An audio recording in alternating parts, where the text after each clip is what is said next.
돌대 홍대 참여연대 우리가 할 수 있는 것들 지금 뭐하네 돌대 홍대 참여연대 아직도 회원가입하지 않고 뭐하네 돌대 홍대 참여연대 우리가 할 수 있는 것들 지금 뭐하네 돌대 홍대 참여연대 아직도 회원가입하지 않고 뭐하네 바로 너 바로 너 바로 너 바로 너 당신이 우리의 든든한 배후 0%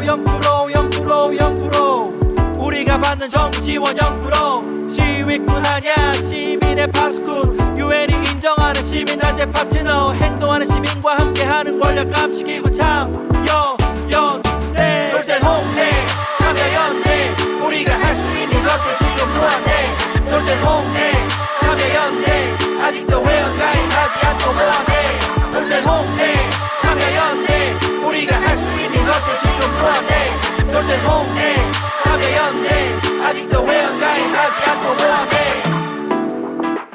안녕하세요. 참여연대 김승환 간사입니다. 정부 지원금 없이 회원의 회비로 운영되는 참여연대 함께 해주세요. 포털에서 참여연대를 검색해주세요. 전화번호 02-723-4251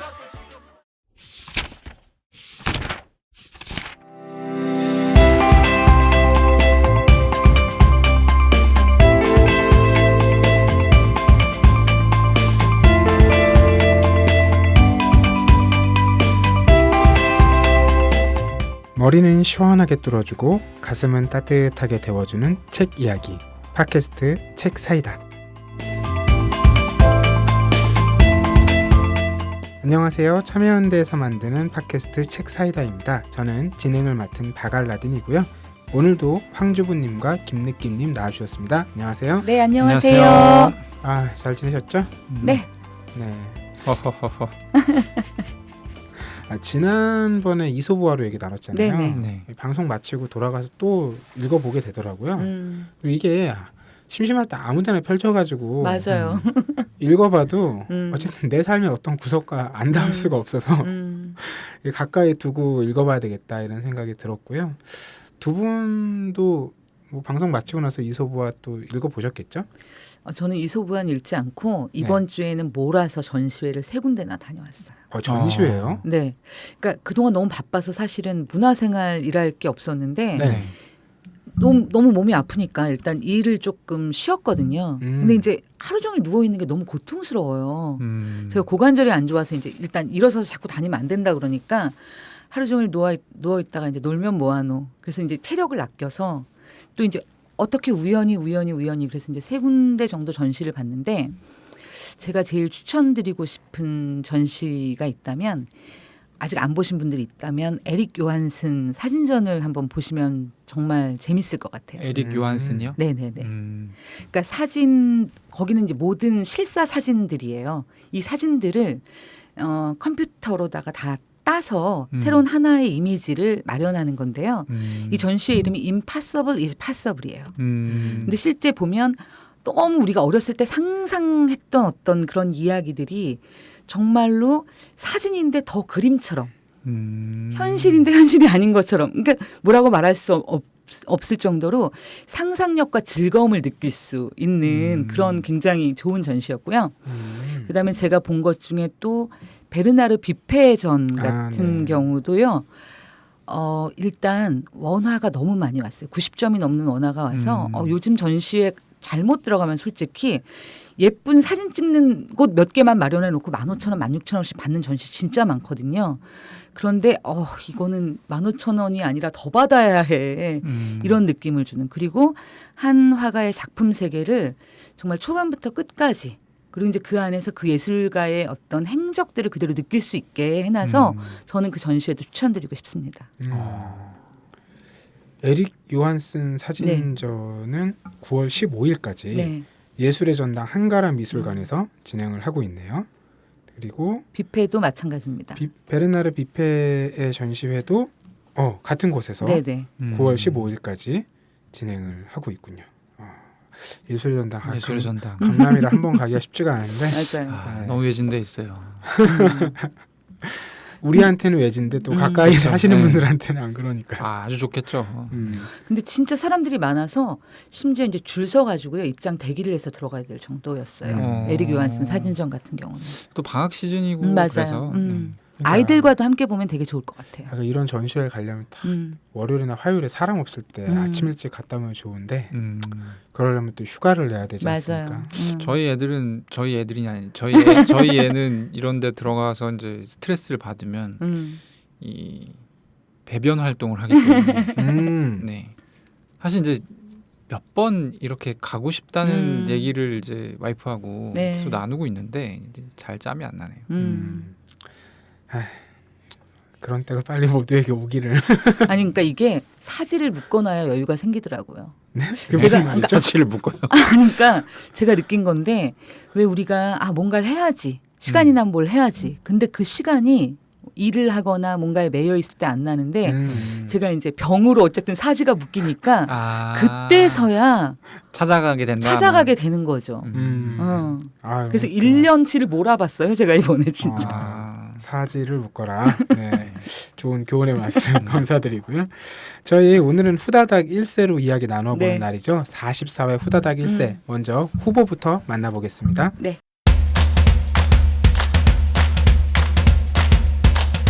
자, 후다닥 1세 후보입니다. 이번에 제가 권해드린 세 권은 정말 각기 다른 책이었습니다. 네. 첫 번째 책은 제25회 황금도깨비상 수상작인데요. 김정민 작가의 창작 동화죠. 네. 담을 넘은 아이라는 책인데 요즘 사회 분위기랑 잘 맞는 작품이에요. 네. 그러니까 이 조선 시대에 이제 어려운 삶을 살던 이 소녀가 어떤 책을 만나게 되고 그러면서 글을 깨치게 되고 이것에 힘을 느끼면서 이 제목이 담을 넘은 아이잖아요. 네. 이 소녀가 거기서 발견하고 결국 읽게 되는 책의 내용에 그런 게 나와요. 문이 막히면 담을 넘으면 되지 않습니까? 멋지네. 네. 어떤 차별, 이 계급적인 네. 부분도 있을 것이고 또 성에 그쵸. 따른 차별도 있을 것이고 또 나이 어린 사람에 대한 차별도 있을 것이고 문자를 알고 모르는 사람에 대한 차별도 있을 것이고 실제로 이 주인공의 여동생 이름도 없어요. 그런 일들이 비일비재했었던 거잖아요. 그 당시에는.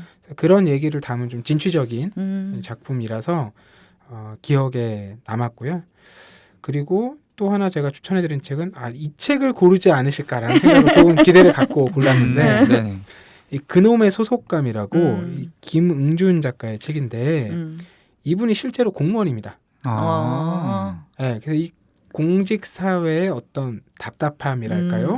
뭐 이런 거. 그러니까 이 공직 사회가 그렇게 소속감을 강조한대요. 근데 이제 처음에 소속감이라는 말만 들으면 이게 어쨌든 공직 사회라는 게 국가와 국민을 위해서 봉사하는 일의 하나잖아요. 그렇죠. 그런 맥락의 소속감이라고 생각을 했는데 그게 아니라는 거죠.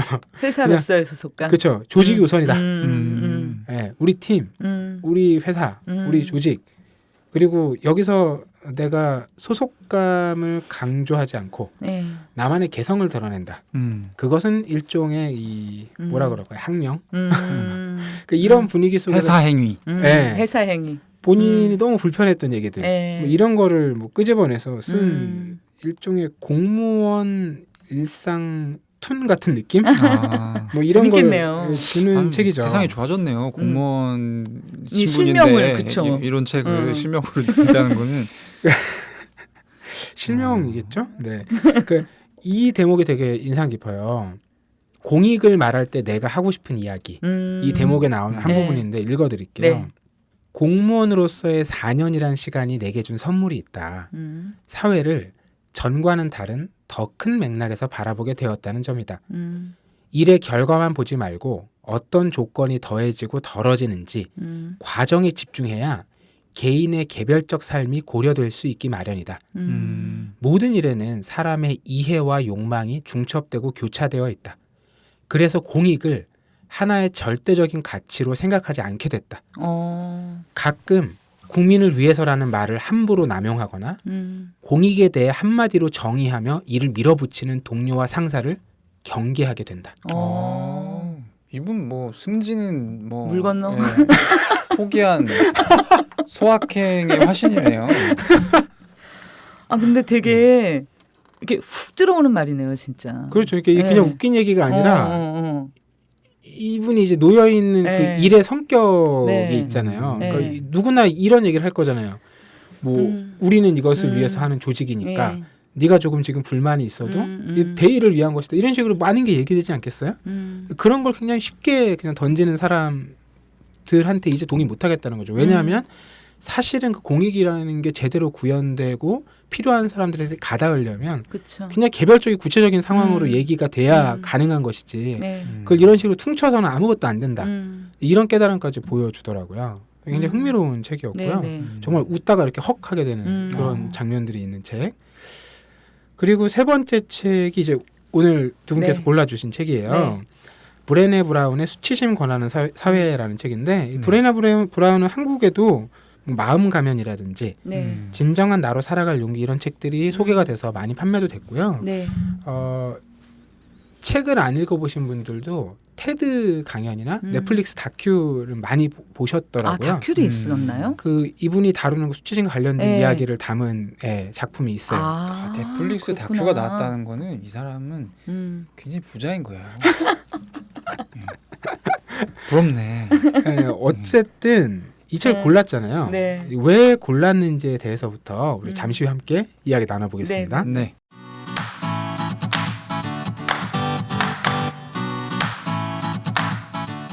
참여연대가 제작하는 책 이야기 팟캐스트 책사이다와 국내 유일의 아시아 전문 팟캐스트 아시아팟 매주 목요일에 번갈아 찾아갑니다. 정부 지원금 없이 회원의 회비로 운영되는 참여연대입니다. 청취자 여러분, 참여연대 회원이 되어주세요. 포털 사이트에서 참여연대를 검색하시거나 참여연대로 전화 주시면 됩니다. 전화번호 02-723-4251입니다. 네, 책사이다 44회 후다닥 1세. 오늘 저희가 선택한 책은 브레네 브라운의 수치심 권하는 사회인데요. 우선 두 분 왜 이 책에 한 표를 던지셨을지 궁금합니다. 먼저 얘기해 주시죠. 아 저는 일단은 이번에는 정말 세 권 다 읽고 싶었어요. 그러니까 전에는 왜 약간 이 책은 나랑은 좀 안 맞을 것 같아 이런 느낌이 있었는데 이번에는 그래서 알라딘님 짱인 걸 세 권 다 읽고 싶어. 점점 좀 약간 응. 알라딘님이 신경 써서 이거를 지금 갖고 온다는 그쵸. 느낌을 받고 있어요. 그래서 일단 굉장히 저는 고민을 해서 순위를 정했어요. 제가 그래서 다 좋으니까 일단 나의 순위는 1위가 수치심 권하는 사회, 2위가 담을 넘은 아이, 3위가 그놈의 소속감이었는데요. 1위로 수치심 권하는 사회를 선택한 이유가 저는 사실은 이런 사회에 관심이 많아요. 저의 관심 자체가 그러니까 우리 사회가 작동하는 그 원리가 뭘까 이런 게 너무 궁금한 거예요. 근데 여기서 뭐 자존감 탓은 이제 그만. 문제는 수치심에 있다.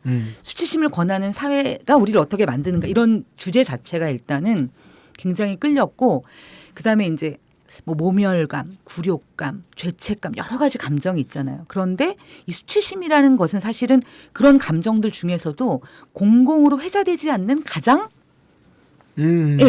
공공으로 이렇게 우리가 입에 올리지 않은 단어인 거예요. 그래서 그거를 전면에 꺼내든 게 도대체 이게 어떤 의미가 있을까 굉장히 궁금해서 사실은 저는 이 책을 골랐어요.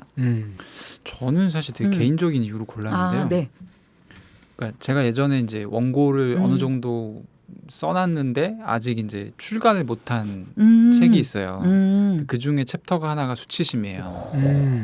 그래서 이 책이 수치심 권하는 사람이 굉장히 노골적으로 좀 나와 있지 않습니까? 그렇죠. 근데 이 책을 빨리 보고 여기랑 내가 말하는 게 비슷하면 그걸 이제 원고 날려야 되니까 아주 실용적인 이유로. 네, 사람들이 네. 이걸 보고 똑같이 따라썼네 이렇게 얘기할 거잖아요. 네.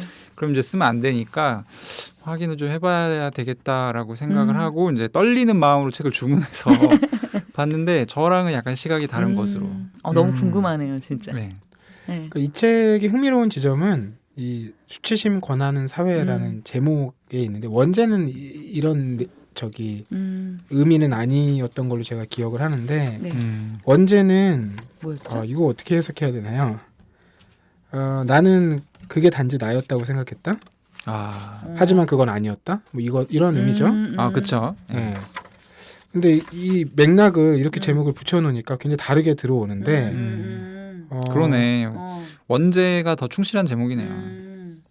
김리끼님께서 네. 지금 보시기에는 그렇다는 네. 거죠. 네. 그러니까 저는 이게 그런 맥락에서 호기심을 되게 자극하는 방식으로 이제 표현이 바뀐 건데 네네네. 그 황주부님 같은 독자들이 그렇죠. 꽂히도록 네네네. 정리를 한 거죠. 결국 제목에서 어떤 큰 틀은 우리가 그려볼 수가 있는 거잖아요. 네. 그렇죠. 그러니까 수치심이라는 게 굉장히 개인의 내면적인 그렇죠. 부분이라서 이렇게 남에게 얘기할 수 없는 혹은 얘기하기 힘들게 만드는 감정 상태인데 그러면 사람들은 결국 내 탓을 하게 되고 나에게서 원인을 찾게 되는 거라는 거잖아요. 네. 근데 이 책에 제목을 이렇게 붙였다는 것은 사실 그것은 사회가 책임져야 될 많은 것들을 개인에게 그냥 넘겨버린 꼴이다. 이걸 이제 비판하는 네네. 맥락으로 이 네. 책의 제목을 한국에선 붙인 거잖아요. 그렇죠. 그 어떻게 황주부님은 그런 이 맥락에 대해서 예. 동의하시고 공감이 가세요? 커다란 맥락에는 동의하지만 이 책의 제목이 적절했다고 네. 느껴지시나요? 솔직히. 저는 솔직히 이제 이 책을 읽으면서 주제가 너무 재미있는데 잘 안 읽히는 거예요. 처음에. 왜 그럴까 그런 생각을 했어요. 내가 난독증이 있는 건 분명히 아닌 것 같은데.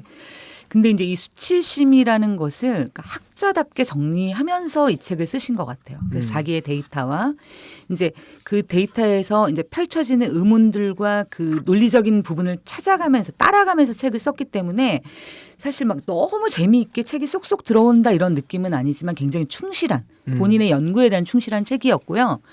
근데 저는 테드 강의를 들으면서는 깜짝 놀랐어요. 그것도 찾아보셨어요? 네. 너무 강의를 잘하시고 제가 중간에 울었잖아요. 몇 부분은 울컥해서. 그래서 어떻게 보면 책 자체의 주제는 재미있는데 그거를 펼쳐나가는 방식은 오히려 약간 어떨까요? 그러니까 우리가 진리는 다 안다고 생각하잖아요. 예를 들어서 여기서 나오는 주요 개념들이 예를 들어 뭐 연결이 중요하다, 유대감이 중요하다, 공감이 중요하다, 수치심을 뭐 예를 들어서 그 넘어서는데 극복하는데 그런데 그런 얘기를 우리가 이미 다 안다고 생각하는 얘기인 거예요. 그렇죠. 그래서 그 얘기를 쭉 담담하게 진행하는 게 저의 리듬과 잘 맞지 않았어요. 그런 부분이. 그렇지만 책을 이제 오히려 뒤로 갈수록 근데 그 차근차근하게 쌓아왔던 부분들에 대해서 이분이 하나씩 정리하고 그래서 여성의 수치심에 대해서 내가 주목했던 이유 그리고 또 남성의 수치심에 대해서는 관심이 없었다가 어떤 남성의 질문을 통해서 남성의 수치심을 보게 됐던 이유 이제 이런 정리들로 오히려 넘어가면서 뒤쪽에서는 제가 이러한 식의 글쓰기도 되게 의미가 있을 수 있겠구나라고 생각이 들었어요. 저는. 테드 네. 강의는 어떤 부분이 그렇게 좋으셨어요? 굉장히 자연스럽더라고요. 그러니까 말을 잘하시는 분인 거군요. 그러니까 말을 잘하고 예를 들어서 뭐라고 표현할까요? 그러니까 우리가 왜 말을 볼 때 만들어지게 말을 잘하는 사람이 있어요. 내가 이 포인트에서 웃겨야지라든가 그런 느낌이 우리가 있잖아요. 준비된. 근데 이분은 분명히 그런 게 있었을 텐데 그러니까 굉장히 뭐랄까요. 그런 부분들이 되게 솔직하게 다가오는 거예요. 똑같은 어떤 그런 틀. 나름대로의 구조를 가지고 강의를 굉장히 잘하는 사람인데 이 사람의 메시지에 굉장히 적절하게 그런 부분들이 굉장히 자연스럽게 되게 잘 되어서 저는 그런 부분이 굉장히 좋았고 메시지도 정말 좋았어요. 예를 들어서 우리가 취약함이라든가 수치심이라든가 이런 부분에 대해서 저는 오히려 책보다도 훨씬 더 감동을 받았어요. 그 짧은 강의에서. 어떤 그런 지점들이. 그건 뭐 나중에 차차 얘기를. 나중에요? 뭐 좀 이따가. 네. 좀 이따가요. 자, 김느낌님께서는 오늘 이 자리 굉장히 열띤 자리가 될 그러니까. 거다. 나 너무 기대돼요. 이렇게 예상을 느낌님이. 하셨어요? 왜냐하면 저는 이제 이 주제에 대해서는 굉장히 오랜 시간 생각을 했어요. 근데 뭐 오랜 시간 생각했다고 해서 뭐 제가 얘기하는 게 굉장히 뭐 좋은 얘기일 수는 없겠지만 나름의 생각을 가지고 있는데 이분이 생각하는 바가 저랑 굉장히 다릅니다. 너무 기대된다. 제가 이 책을 한마디로 축약하자면 그러니까 이 책은 수치심을 네. 컨트롤해야 할 무엇 그리고 제거해야 할 무엇으로 바라봐요. 근데 저는 안 그렇거든요. 이걸 이제 먼저 설명하기 위해서는 수치심은 이렇게 설명할 수 있을 것 같은데 저희 딸은 2살인데 똥이 마려워서 똥을 싸는 거에 대해서 아무런 수치심이 없어요. 그게 그렇죠. 식당이든 화장실이든 안방이든 거실이든. 네. 근데 자라나면서 뭐 화장실이 아닌 이외의 곳에서 똥을 싸는 것에 대해서 수치심을 느끼겠죠. 그렇죠. 자, 그렇다고 하면 이 딸은 수치심을 느끼는 건가요? 수치심을 배운 건가요? 수치심의 상당 부분이 배우는 거예요. 제가 그렇죠. 생각할 때는. 예. 그렇기 때문에 사회화 과정과 그리고 공동체 안에서 생활하기 위해서는 어쩔 수 없는 필연적인 측면이 있어요. 그럼에도 불구하고 이제 이 책의 저자는 이 부분을 얘기하지 않아요. 그리고 다른 방식을 취하는데 가령 네. 덜 사람들을 기분 나쁘게 하는 방식을 취해요. 그러니까 어떻게 하면 네가 느끼는 수치심을 안 느낄 수 있는지. 오케이. 그리고 거기서 어떻게 하면 이제 이 부분을 해결할 수 있는지. 음. 제가 생각할 때 수치심이라는 부분에 어떤 개인에게 그 수치심을 느끼는 것이 문제가 된다라고 하면 이 부분을 해결할 수 있는 유일한 방법은 원인을 분석하는 거예요. 그러니까 수치심이라는 건 아까 이제 제가 얘기했지만 만약에 지구가 멸망했어요. 바갈라디님한테 여쭤볼게요. 지구가 멸망했어요. 그래서 거리에 사람이 아무도 없어요. 바갈라디님 뿐이에요. 거리에서 갑자기 똥이 마려워서 이제 바지 내리고 똥을 쌌어요. 수치스럽습니까? 어려운 질문인데 제가 또 논어를 읽은 사람이 신독이라는 그러면 이제 여기에 가정 상황을 하나 추가해서 그거를 누가 봤어요. 수치스럽습니까? 그렇겠죠. 네. 그러니까 제가 생각할 때 수치심은 시선이 되게 중요해요. 그렇죠. 그러니까 누군가 내가 하고 있는 행동을 인지했을 때 느낄 수 있는 감정이 수치심이에요. 근데 수치심을 아무도 없는 공간에서도 느끼기도 하거든요. 그렇죠. 내 시선도 살아 내 있으니까. 시선도 시선이니까. 그렇죠. 그러니까 내 시선으로 봤을 때 수치심이 느껴지는 건 어쩔 수 없는 수치심인 거예요. 아. 이거는 내가 그러니까 없다고 치고 넘어갈 수 있는 수치심이 아닌 거예요. 근데 이것도 사실 이제 학습의 산물인데, 가령 이제 유학을 전공하셨으니까 바갈라디님은 다른 분들보다 그 관련된 부분에 대해서 수치심이 더 클 거고. 그래서 이제 이런 부분들을 그러니까 결국에는 봐야 돼요.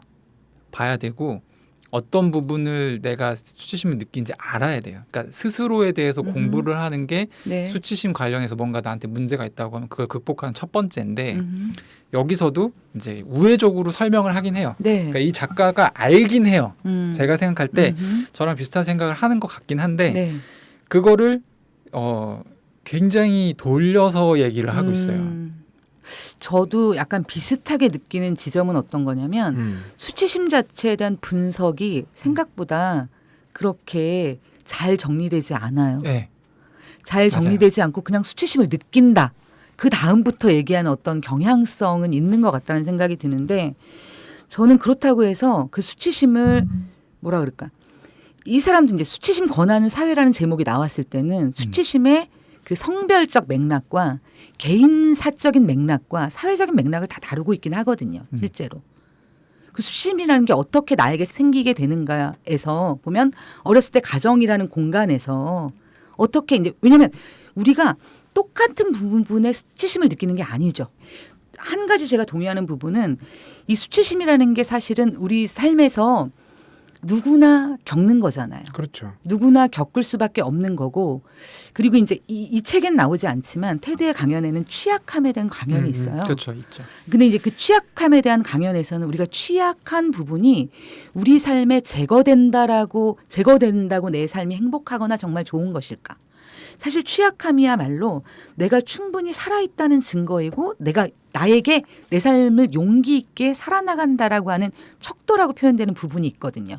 근데 제가 볼 때 이 책은 그러니까 뭔가 뚝 잘린 어떤 지점에서 시작되는 것 같아요. 앞에 얘기가 생략이 되고 오늘 우리가 수치심에 대해서 말하기로 했어.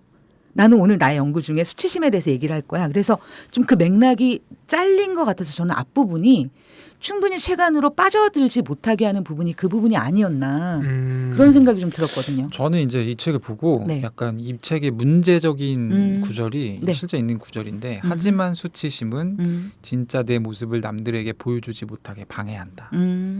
진실하고자 하는 노력을 가로막는다. 저는 정반대로 생각하거든요. 수치심은 진짜 내 모습을 남들에게 보여줄 수 있는 좋은 계기예요. 내가 수치심을 느끼는 포인트가 다 달라요. 에. 다 다르고 그리고 그러니까 이 취약점이라고 했는데 결국에 말하고자 하는 표현 같아. 이게 이 사람이 말하고자 하는 게지. 이 사람은 영미권 사람이니까 영어를 쓰고 저는 한국어 사용자니까 이 차이가 있는지는 모르겠어요. 근데 이 취약함이라고 했을 때는 어떤 느낌이냐면 취약한 건 없애야 되는 거잖아요. 취약한 건 없애야 되는 거고 제가 생각하는 수치심은 수치심이라는 게 그러니까 아까 지금 바가라디님한테 얘기를 하려다가 마저 못했던 게 뭐냐면 이런 게 있어요. 제가 약간 그런 스타일인데 저 같은 경우는 다른 사람이 어떻게 생각하는지 상관이 없거든요. 제가 상관이 있는 집단이 있어요. 저랑 친한 사람들이요. 그렇죠. 예. 그러니까 이 사람들이 그거에 대해서 되게 부정적으로 생각하고 좀 이상한데라고 생각을 하게 되면 저는 감정적인 동요를 겪어요. 근데 다 그 이외의 바운더리에 있는 사람들이 저거 좀 이상한데라고 생각해도 저는 어차피 저 사람 날 모르니까. 그 얘기는 뭐냐면 이게 인정하고 되게 맞닿아 있는 부분이라는 거죠. 그리고 인정이라는 부분이 내가 어떻게 되고 싶다라는 부분이 반영이 되어 있어요. 네. 그렇다고 하면 수치심이라는 거는 물론 이제 이게 좀 부정적인 느낌을 줄 수도 있겠지만 어떻게 보면 나라는 사람을 발전시키고 더 고양시키는 그런 하나의 기제가 되기도 하는 거예요. 근데 여기서 이 책에서 이제 그 지점에서 딱 나오는 개념이 뭐냐면 수치심과 죄책감이 어떻게 다른가. 수치심은 그러니까 일단 먼저 죄책감을 먼저 얘기하면 내가 그런 일을 하다니 내 행동이 너무 잘못됐어. 이거는 말하신 것처럼 나의 행동을 교정하면 되잖아요. 내가 옳다라고 생각하는 행동을 하지 못한 거예요. 네네. 그런 나를 자책하고 다음에는 이러지 말아야지. 이 행동으로 교정되며 발전의 가능성이 있어요. 근데 수치심이라고 표현되는 이 감정은 어떤 거냐면 난 이런 애야.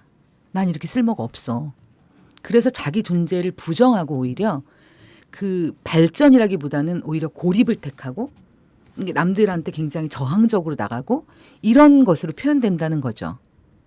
그래서 이 책은 그 지점을 구분해 놓고 있는데 느낌님은 그게 아니라고 지금 말씀하시는 건가요? 그 구분 자체도 제가 보기엔 되게 불명확해요. 왜 그거를 죄책감이라고 부르는지 왜 그리고 수치심은 그런 되게 말하자면 이제 좀 더 심한 거잖아요. 그렇게 하는지를 잘 모르겠고 그리고 이제 수치심에 대해서도 이제 제가 이제 요 관련 챕터를 이제 썼었다고 했잖아요. 다른 책들을 이제 찾아보면 약간 그런 식의 분류는 아니에요. 그러니까 이게 그러니까 말하자면 되게 체계가 없는 분류 같다는 느낌을 받았거든요. 저는 그 대목을 얘기를 할 때, 그러니까 굳이 왜 죄책감을 수치심의 어떤 그런 하나의 그 이전상으로 보는가? 그런 부분들이 좀 이해를 할 수가 없었고, 제가 보기에는 그러니까 그 이후에, 그러니까 말씀하셨던 것처럼 이 책이 약간 왔다 갔다 해요, 서술이. 그래서 집중이 좀 안 되는 부분들이 있는데 그러니까 결국에 이 사람이 말하고 싶은 게 뭔가를 봤어요, 저는. 그러니까 책 제목도 이제 수치심 권하는 사회잖아요. 그리고 이 수치심 권하는 사회가 어떤 문제가 있냐. 완벽을 요구하는 게 문제라고 이 사람이 얘기를 해요. 그렇게 따지면 이제 제가 보는 시선이 좀 더 가까운 거죠. 완벽하지 않으면 수치심을 느끼는 사회가 문제이기 때문에 그런 사회는 문제가 있고 어떻게 해결할지를 이제 우리가 모색해 보자 이런 쪽으로 이제 이 사람이 얘기를 해가고 있는 거고 여기 이 책에 이제 좋은 예가 나오는 것 중에 하나가 엄마가 됐을 때 그러니까 죄책감을 심는 사람들이 많다는 거예요. 그러니까 엄마이기 때문에 뭐 이제 여러 가지 유형의 엄마들이 있을 거고 뭐 일을 하는 엄마도 있을 거고 전업주부인 엄마도 있을 거고 한데 일을 하는 엄마한테 뭐 나는 뭐 몇 시에 애를 맡기고 누구한테 어떻게 뭐 이렇게 살고 있어라고 했을 때 야 너 엄마가 그래도 돼? 이런 식으로 얘기를 하는 사람이 있다는 거죠. 그러면 이제 여기서 이제 수치심을 느끼는 사람이 있다는 거죠. 근데 이랬을 경우 이제 이 사람이 해결책으로 제시하는 게 공감과 뭐 이런 것들이거든요. 근데 그거는 본질적인 해결책이 아니라는 거예요. 왜냐하면 이 상황을 바로 봐야 돼요, 자기가. 같은 실수를 반복하지 않기 위해서는 제대로 된 위치를 다시 잡아야 되는 게 중요한 건데 그러니까 이 사람은 계속 그러니까 진심 어린 공감 뭐 이런 것들을 얘기한다는 거예요. 그래서 제가 딱 느낌 받은 게 이 사람 용접공이구나. 그냥 이 사람 용접을 해요, 계속 덮어. 그래서 그러니까 모르겠어요. 그 테드 영상을 저도 네. 이제 보려고 왔는데 사실 이제 시간이 안 맞아서 오늘 네. 못 봤는데 이게 말로 하는 거랑 글로 하는 거랑 좀 다르고 네. 이게 이제 보니까 한 15개국의 번역 출간이 됐더라고요. 네. 그래서 네. 이제 한국에서의 어떤 지금 편집의 문제일 수도 있을 것 같기도 해요. 그러니까 좀 아까 황주부님이 예로 든 것처럼 이 사람이 이 진행하는 글의 흐름이 좀 튀어요. 갑자기 중간부터 치고 들어오는 느낌이 있긴 해요.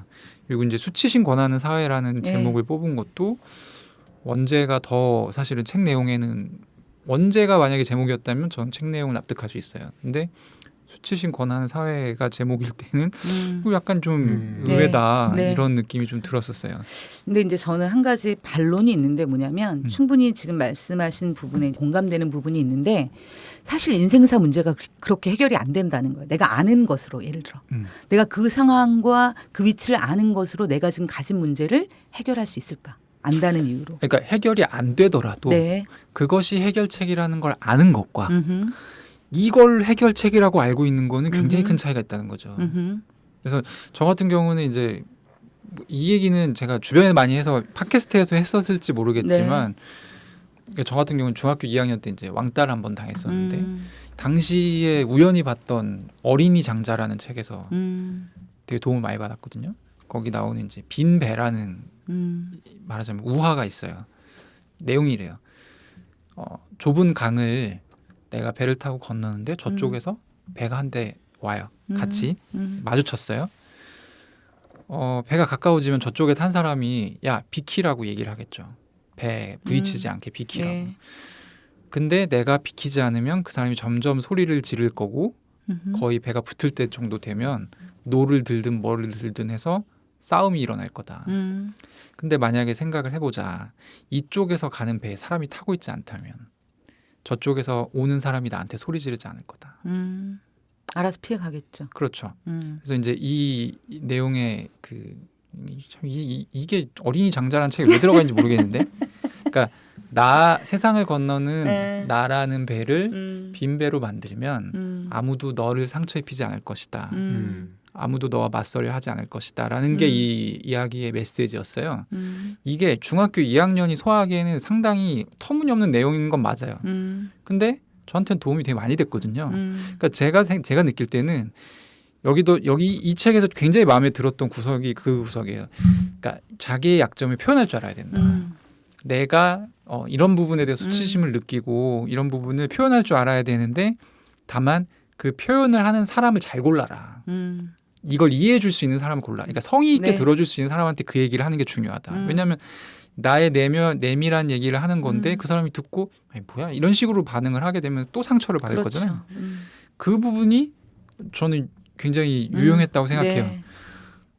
근데 저 같은 경우는 말하자면 이제 그 어린이 장자에서 읽었던 그 구절이 그게 딱히 수치심의 감정은 아니지만 왕따를 겪을 때는 네. 스스로를 되게 창피하게, 그러니까 수치스럽게 생각하는 그런 감정이 생겨요. 나는 내가 왜 살아야 되는지 잘 모르겠고 이렇게 미움을 받을 거면 약간 이런 마음이 생기거든요. 네. 근데 그 부분을 이제 극복하는 데 도움이 많이 됐고, 그러니까 사실 제가 이제 이 원고에서 이제 수치심이라는 주제를 잡는데도 사실 이 부분이 이제 체험담이어서 많이 이제 영향을 미쳤는데, 그런 측면에서 봤을 때 저는 정답은 정해져 있다고 봐요. 정답은 나 자신을 제대로 보는 거예요. 그러니까 내가 일하는 엄마다. 일하는 엄마기 때문에 애한테 잘 못해준다. 거기에 수치심, 부정적인 감정을 느낄 필요가 없어요. 그럼에도 내가 그 상황에도 불구하고 최선을 다하고 있느냐 네. 아니냐를 봐야 되는 거지. 이렇게 해결하는 방법이 사실은 정답이라는 것을 알면서 이게 마음대로 안 될 수 있잖아요. 네. 그럴 때 뭔가 주변에서 공감을 해주고 이런 게 이제 사실 제가 보는 제대로 된 해법인 거지. 근데 제가 이제 저의 혐의는 네. 알고 있다는 거지, 이 사람도. 네. 이 사람도 그걸 알고 있는 것 네, 같은데 네, 네. 그 얘기를 하지 않아, 책에서. 음. 그 부분이 저는 좀 아쉬우면서도 네. 어떤 면은 좀 괘씸하기도 하고 약간 그렇다는 거죠. 왜냐하면 이게 또 이제 보면 미국 아마존 심리 분야 13년 연속 베스트셀러. 왜 베스트셀러인지 알 것 같아. 사람들이 싫어하는 얘기를 안 하니까. 그래서 그런가요? 사람들 이런 얘기 되게 싫어하거든요. 음. 그러니까 수치심이라는 감정 자체도 떠올리기가 쉽지 않은데 그거를 직시해라, 마주해라 이런 얘기 굉장히 불편하죠. 근데 저는 조금 지금 얘기를 들으면서 오히려 다르게 생각되는 지점이 있어요. 예를 들어서 뭐냐면 여성의 언어와 남성의 언어가 되게 다르잖아요. 네. 근데 이제 이렇게 우리가 언어가 다를 때 뭐냐면 내가 그 안에 빠져 있을 때의 언어와 그 바깥에 있을 때 언어도 굉장히 다른 거예요. 저는 이 책이 그러니까 솔직히 말하면 공감은 별로 안 됐어요. 그리고 이제 예를 들어서 내가 언제 수치심을 느꼈지? 그리고 지금 수치심을 느끼고 있는 어떤 그런 기세가 있나? 이런 거를 따져보면 저는 수치심보다는 죄책감을 많이 느끼는 유형인 것 같아요. 나의 행동에 문제가 있고 그 행동이라고 하는 건 내가 언제든지 바꿀 수 있는 거니까 별로 상처받지 않는 거예요. 근데 사실은 이제 우리의 주변을 보면은 어떤 문제가 생겨났을 때 그거를 그러니까 그렇게 분리하지 못하는 일들이 너무 많아요, 사실은. 그 분리가 우리가 너무 쉽게 얘기하잖아요. 분리해서 생각해. 객관화해봐봐. 근데 그 객관화가 정말 어려운 거예요. 훈련이 돼야 되는 거고. 솔직히. 그걸 너무 아무렇지도 않게 야, 넌 그것도 못해? 이렇게 말하는 것도 전 폭력이라고 생각해요. 그럴 수 사실 그 객관화하는 것의 방법을 찬찬히 제시하고 있다고 봐요. 그 안에 수치심 안에 휩싸여 있고 내가 순간순간 물을 끼얹은 것 같고 온몸이 열이 나는 것 같고 나를 어떻게 할 수 없는 사람들이 이 책을 본다면 저는 오히려 그렇게 얘기하는 것보다 야 그랬을 때 미칠 것 같지. 그럴 때 일단 심호흡을 해.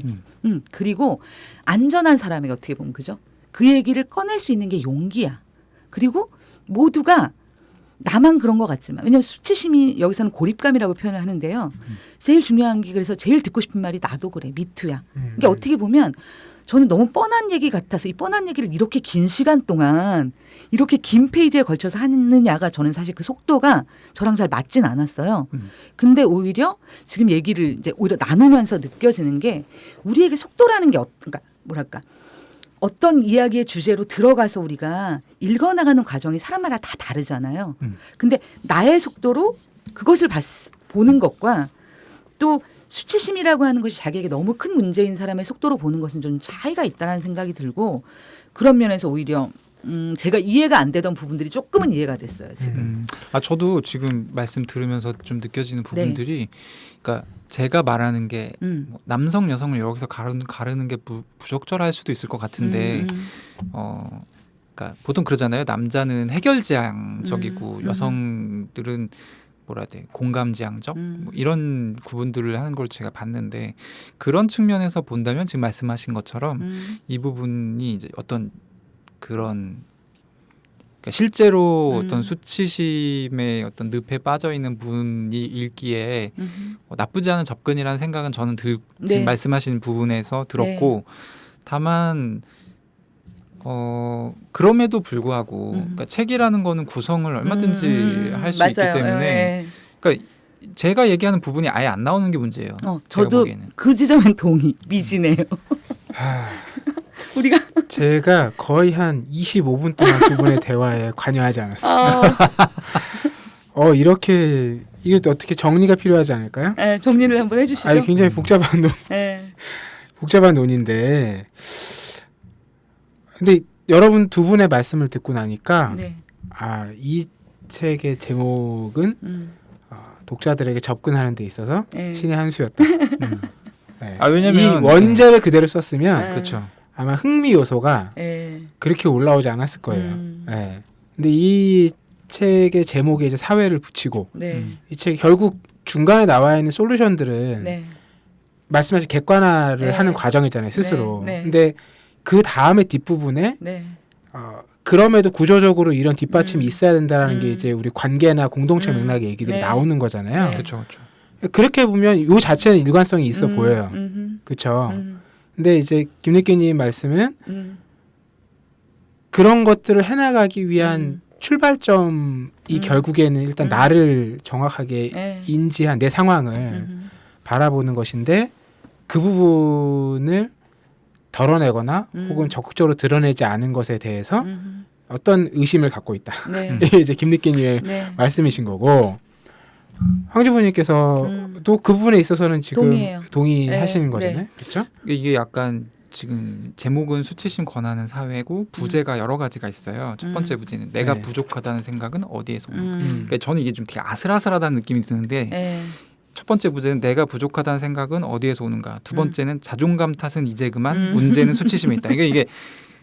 이건 이제 판매를 위한 낚시가 너무 세 번째 부제는 세상이 강요하는 기준에 휘둘리지 않는 법. 그래서 이제 저는 수치심을 진짜 수치심과 네. 가짜 수치심으로 구분하는데 가짜 수치심은 학습된 거예요. 네. 나의 본질랑 상관이 없는데 음. 그냥 그렇게 배워가지고 나도 모르게 수치심을 느끼도록 학습이 된 거. 네. 이거는 그냥 한 번의 도노로 깨우칠 수 있어요. 아 이거 내가 수치심 느낄 필요가 없네. 이게 되는 게 가짜 수치심이고 진짜 수치심은 이게 나의 코어와 나의 내부의 코어와 맞닿아 있기 때문에 네. 어떻게 할 수 없는 거. 네. 그렇죠. 네. 근데 이 진짜 수치심에 대한 내용이 있었으면 더 좋았을 것 같다. 이 책은 굉장히 잘 포장된 책인데요. 왜냐하면 한국 사회에서 그 전자의 수치심을 굉장히 강력하게 작동하는 기제이기 때문에 네. 그렇죠. 제목을 이렇게 붙이는 순간 모두가 내 문제라고 이 상황을 받아들이게 될 것 같다는 생각이 듭니다. 그래서 저는 결과적으로 네. 원고를 그대로 내도 되겠다. 제가 꼭 사보겠습니다. 네. 저희 네. 참 그 열띤 논의 네. 속에 깜빡하셨을 수도 있는데 네. 저희가 후다닥 일서에서는 네. 나의 한 문장 골라오지 않습니까? 네. 어머.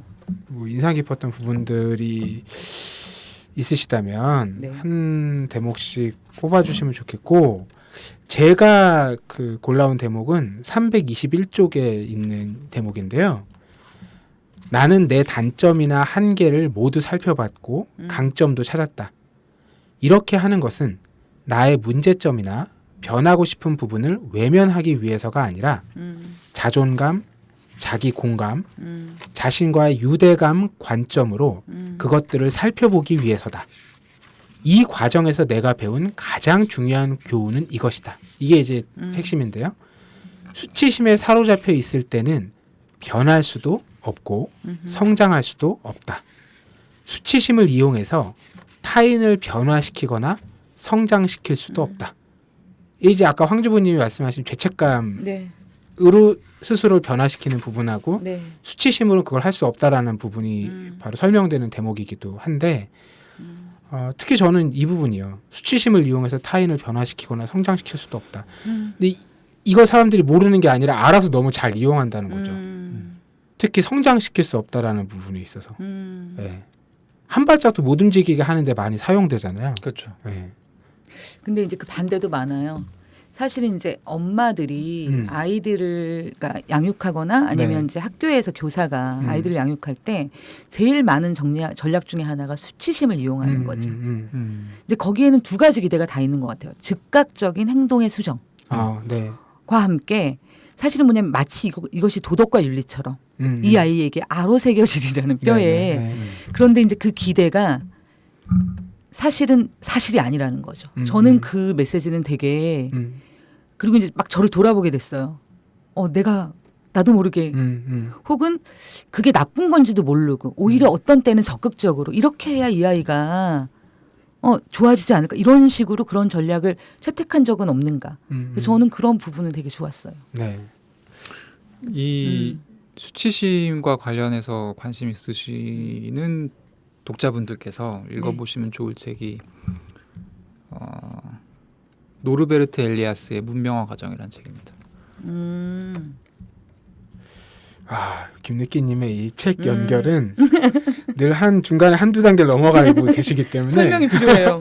그러니까 이 문명화 과정이라는 책이 어떤 내용이냐면 그러니까 서구 유럽에서 어떻게 그러니까 우리가 보통 얘기하는 매너라고 하는 것들이 어떻게 생겼는지를 다루고 있는 책이거든요. 그러니까 제가 아까 얘기했던 수치심이라는 게 굉장히 학습된 것이다. 네. 그러니까 이런 거거든요. 원래 이제 유럽인들은 그 허리에 차고 다니는 칼 있잖아요. 그런 걸로 짐승을 사냥해서 그걸로 그냥 집어먹고 우리도 이제 아무도 없을 때 집에서 많이들 그렇게 하잖아요. 숟가락 하나로 전부 다 해결하는. 네네. 근데 이게 이제 뭐 레스토랑 가보시면 알겠지만 용도별로 포크가 있고 굉장히 이 예절이 복잡하잖아요.